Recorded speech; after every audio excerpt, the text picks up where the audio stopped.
बिस्मिल्लाहिर्रहमानिर्रहीम। आज के लेक्चर में आप सबको खुश आमदीद।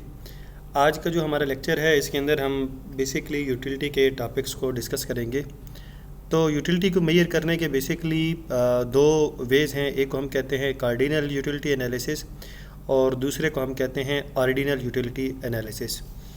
जो कार्डिनल यूटिलिटी एनालिसिस है वो प्रेजेंट किया था एल्फ्रेड मार्शल ने, और जो ऑर्डिनल यूटिलिटी एनालिसिस है वो रिप्रेजेंट किया था हिग्स ने। दोनों के अलग अलग मेथड है मेजर करने के। जो कार्डिनल यूटिलिटी है इसके अंदर वो कहते हैं कि हम यूटिलिटी को मेजर करेंगे नंबर्स की फॉर्म में, और ऑर्डिनल यूटिलिटी के अंदर वो कहते हैं कि हम यूटिलिटी को मेजर करेंगे ऑर्डर की फॉर्म में, यानी कि रैंक करेंगे।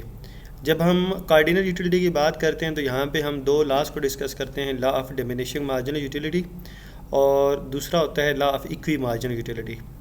और जब हम ऑर्डिनल यूटिलिटी की बात करते हैं तो उसके अंदर हम इंडिफरेंस कर्व के थ्रू यूटिलिटी को मेजर करते हैं।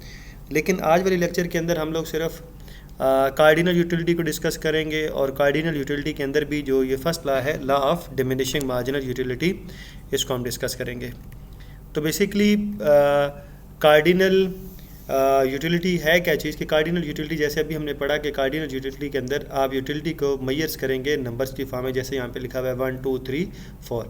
क्या आपको किस नंबर ऑफ़ यूनिट से कितना फ़ायदा हो रहा है उसको हम नंबर्स की फॉर्म में डिनोट करेंगे, तो इसको हम कार्डिनल यूटिलिटी एनालिसिस कहेंगे। अब law of diminishing marginal utility है क्या चीज़, जैसे कि हम अपने शुरू के लेक्चर्स के अंदर ये बात काफ़ी डिटेल में डिस्कस कर चुके हैं कि इकनॉमिक्स के अंदर किसी भी लॉ को प्रेजेंट करने के लिए हम सर्टन थिंग्स को कांस्टेंट कंसिडर करते हैं। तो वो कांस्टेंट कंसिडर करने के लिए हम सेट्रस पेरिबस का वर्ड भी यूज़ करते हैं, या हम सिंपल लिख देते हैं अदर थिंग रिमेनिंग सेम या अदर थिंग रिमेनिंग कांस्टेंट। कि अगर बाकी सब चीज़ें कांस्टेंट रहें और अगर कोई भी पर्सन किसी चीज़ का कंटिन्यूसली यूज़ करता है तो वो with the passage of time उसका जो बेनिफिट है वो डिक्रीज़ होता जाता है, यानी कि उसको उससे लेस एंड लेस सेटिस्फेक्शन मिलती है। और अगर वो उसको स्टिल कंटिन्यू करता है तो एक पॉइंट ऐसा आता है कि जिस पॉइंट पे आने के बाद उसकी जो यूटिलिटी है वो ज़ीरो हो जाती है, और अगर उसके बाद भी वो उसको इस्तेमाल करेगा तो उसका फ़ायदा होने के बजाय अब उसको नुकसान होगा। तो ये basically law of diminishing marginal utility है कि अगर आप किसी भी चीज़ का कंटिन्यूसली यूज़ करें तो उसका फ़ायदा कम होता है, और एक स्टेज ऐसी आती है कि वो ज़ीरो हो जाता है, और उसके बाद भी अगर आप उसको इस्तेमाल जारी रखेंगे तो फिर उसका फ़ायदा होने के बजाय आपको उसका नुकसान होगा। और बेसिकली अगर हम यूटिलिटी को देखें तो यूटिलिटी क्या है कि किसी भी चीज़ के अंदर वो पावर जो आपकी किसी भी वांट को फुलफ़िल कर रही है, तो इसका मतलब हम ये कहते हैं कि उसके अंदर वो पावर है कि आपकी एक सर्टन यूटिलिटी को फुलफ़िल कर रही है। जैसे कि अगर आपको सख्त प्यास लगी है तो उस दौरान हम पानी पीते हैं, तो इसका मतलब ये है कि पानी के अंदर वो वाटर के अंदर एक वो एबिलिटी है, वो पावर है कि वो हमारी एक वांट को स्पेसिफिकली फुलफ़िल कर रही है। अब जैसे कि हमने पहले भी बताया कि जितनी भी लॉज हैं उसकी सर्टन एजम्पशंस होती हैं। तो यहाँ पे law of diminishing marginal utility है तो उसकी एजम्पशन है, उसकी फर्स्ट एजम्पशन ये है कि all the units of a commodity must be same in all respect. कि जो आप चीज़ यूज़ कर रहे हैं, जो आप कमोडिटी यूज़ कर रहे हैं, वो कमोडिटी के तमाम यूनिट सेम होने चाहिए। ऐसा नहीं कि फ़र्स्ट वाला जो यूनिट है वो ग्रेटर हो, सेकंड वाला लेस हो। या सिंपल एग्जांपल में हम कहें कि अगर आपने पहला जो गिलास वाटर यूज़ किया अगर वो फुल था तो दूसरा वाला भी फुल होना चाहिए, तीसरा भी फुल होना चाहिए। उसकी शेप में या उसके क्वांटिटी के अंदर कोई डिफरेंस नहीं आना चाहिए। आप दूसरा है the unit of goods must be standard, कि जो आप चीज़ को यूज़ कर रहे हैं उसकी क्वांटिटी आप इस तरीके से यूज़ कर रहे हो कि सेकंड को यूज़ करने की भी गुंजाइश हो। अगर आप सिंपल एक बोतल है उसको आप फर्स्ट टाइम के अंदर ही फुल इनटेक कर लेते हैं तो सेकंड की तो आपको नीड ही नहीं रहेगी, तो फिर वहाँ पे लॉ ये अप्लाई नहीं सकेगा। थर्ड अजम्पशन ये है कि there should be no change in taste, कि जो चीज़ आप यूज़ कर रहे हैं उसके टेस्ट के अंदर किसी किस्म का कोई चेंज नहीं आना चाहिए। There must be continuity in consumption, ये सबसे इंपॉर्टेंट है कि आप जिस चीज़ का यूज़ कर रहे हैं आपने उसका यूज़ कंटिन्यूसली करना है, उसमें गैप नहीं आना चाहिए। पहले के बाद फ़ौरन दूसरा, दूसरे के फ़ौरन बाद तीसरा, तीसरे के फ़ौरन बाद जो होता है, इस तरीके से ही आपने कंटिन्यूसली यूज़ करना है। एक अगर आप गिलास ऑफ वाटर आप सुबह यूज़ करें, दूसरा दोपहर को, फिर तीसरा शाम को, तो वो डिफरेंट टाइम्स के ऊपर आपने उसको यूज़ किया है, तो हर एक का अपना अलग बेनिफिट होगा। तो वहाँ पे इसका कोई आपको बेनिफिट नहीं होगा और ये लॉ फिर होल्ड नहीं करेगा। फिर ये है कि there should be no change in the price of the substitute goods, के सब्स्टिट्यूट गुड्स जो होते हैं उसके अल्टरनेटिव जो हैं उनकी प्राइस चेंज ना हो, क्योंकि अगर उनकी प्राइस चेंज होगी तो जो कंज्यूमर है उसका जो बिहेवियर है वो चेंज हो जाएगा, तो फिर हमारे पास ये लॉ सही साबित नहीं होगा। तो बेसिकली ये law of diminishing marginal utility की कुछ अजम्पशंस हैं। अच्छा, उसके बाद कंसेप्ट्स ऑफ यूटिलिटी है कि हमारे पास डिफरेंट किस्म की यूटिलिटी होती है। इनिशियल यूटिलिटी का क्या मतलब है? वो यूटिलिटी जो आप किसी भी कमोडिटी का फर्स्ट यूनिट जब आप यूज़ करते हैं तो उससे जो आपको यूटिलिटी मिलती है उसे हम कहते हैं इनिशियल। इनिशियल का मतलब होता है स्टार्टिंग यूटिलिटी। टोटल यूटिलिटी क्या है कि अगर आपने किसी भी चीज़ के जितने नंबर ऑफ़ यूनिट को यूज़ किया है और उन तमाम नंबर ऑफ़ यूनिट्स को जब आप सम कर दें और उन सब से जो आपको कंबाइंड यूटिलिटी आई है उसे हम कहते हैं टोटल यूटिलिटी। जैसे कि अगर आपने 10 गिलास ऑफ वाटर यूज़ किए हैं तो उन 10 गिलास ऑफ वाटर को जब आप कंबाइन करेंगे तो सब की जो ओवरऑल यूटिलिटी है उसे हम कहते हैं टोटल यूटिलिटी। और उसके बाद है marginal utility. Basically marginal utility क्या होती है कि एक एक्स्ट्रा यूनिट से जो आपकी यूटिलिटी में एक एक्स्ट्रा यूनिट को गेन करने से, एक एक्स्ट्रा यूनिट को इस्तेमाल करने से जो आपकी टोटल यूटिलिटी के अंदर चेंज आ रहा है उसे हम कहते हैं मार्जिनल यूटिलिटी। या वो यूटिलिटी जो आपको मिली एक एक्स्ट्रा यूनिट को कंज्यूम करने से उसे हम कहते हैं मार्जिनल यूटिलिटी।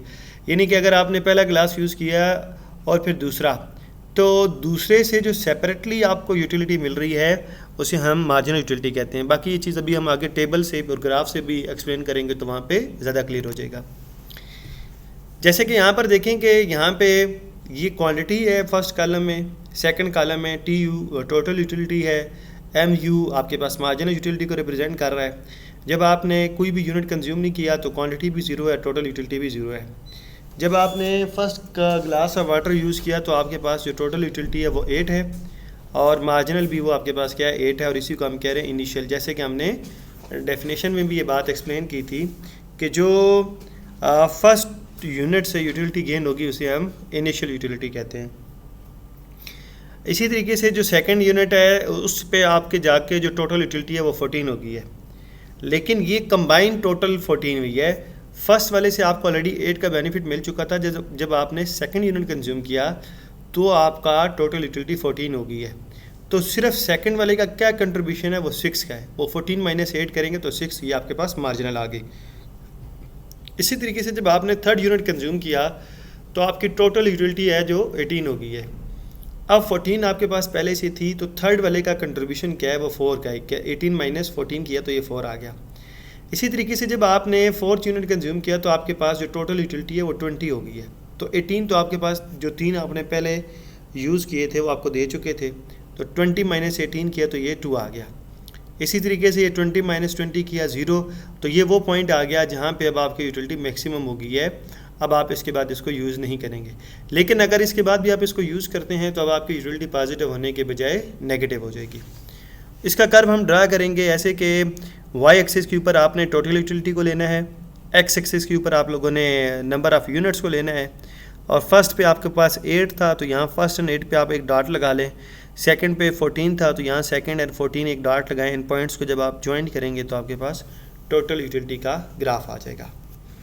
इसी तरीके से मार्जिनल यूटिलिटी है, यहाँ पे वाई एक्सिस के ऊपर आप मार्जिनल यूटिलिटी लेंगे, एक्स एक्सिस के ऊपर आप यूनिट्स लेंगे। फर्स्ट पे आपके पास जो मार्जिनल यूटिलिटी है वो 8 है और सेकंड पे आपके पास ये 6 है, थर्ड पे 4 है, फिर 4 पे 2 है, 5 पे ये 0 हो जाएगा और 6 पे नेगेटिव, यानी कि ये आगे नीचे ऐसे चला जाएगा। तो मार्जिनल यूटिलिटी का ग्राफ हमेशा नेगेटिव आपके पास बनेगा, वो इसलिए कि जब भी आप किसी चीज़ के ज़्यादा यूनिट कंज्यूम करते चले जाएंगे तो वो आपको प्रीवियस के मुकाबले में कम बेनिफिट देगा। तो इस तरीके से ये आप मार्जिनल यूटिलिटी और टोटल यूटिलिटी का ग्राफ ड्रा कर लेंगे। और एक और बात याद रखिएगा कि ऐसा कभी नहीं हो सकता कि अगर मार्जिनल यूटिलिटी की फ़र्स्ट वैल्यू कोई भी है 8 है लेट्स सपोज, तो सेकंड फर्स्ट वाले से कभी भी ग्रेटर नहीं होगी। इसी तरीके से थर्ड वाली सेकंड से कभी ग्रेटर नहीं होगी, ये हमेशा डिक्लाइन करेगा, क्योंकि जो भी आप नेक्स्ट यूनिट कंज्यूम करेंगे वो आपको प्रीवियस के मुकाबले में कम आपको आउटपुट देगा, कम आपको बेनिफिट देगा। तो इस वजह से ये हमेशा डिक्लाइन करता हुआ चला जाएगा। अब हम बात कर लेते हैं कि ऐसी कौन सी चीज़ें हैं जिन पे law of diminishing marginal utility apply नहीं होता। तो बहुत सारी ऐसी चीज़ें जैसे कि मनी है, कोई भी बंदा ये नहीं कहता कि अगर मेरे पास पैसे ज़्यादा आएंगे तो मुझे उसका फ़ायदा कम हो जाएगा, तो उसके नज़दीक उसका फ़ायदा बढ़ेगा। इसी तरीके से हॉबीज़ हैं कि अगर एक बंदे की हॉबी है गार्डनिंग की है या म्यूज़िक की है, ऐसी किसी भी चीज़ की, तो जितना उनको वो सुनेगा तो वो उसके नज़दीक उनका फ़ायदा उतना बढ़ता चला जाएगा। इसी तरीके से रेयर थिंग्स हैं तो जो दुनिया में बहुत नायाब हैं वो आपके पास जितनी ज़्यादा आती चली जाएंगी वो आपको बेनिफिट उतना ही ज़्यादा होता चला जाएगा। तो ये हमारा कार्डिनल अप्रोच का पहला लॉ था, law of diminishing marginal utility. अगर इसके हवाले से आपका कोई भी क्वेश्चन हो तो आप कमेंट सेक्शन में पूछ सकते हैं।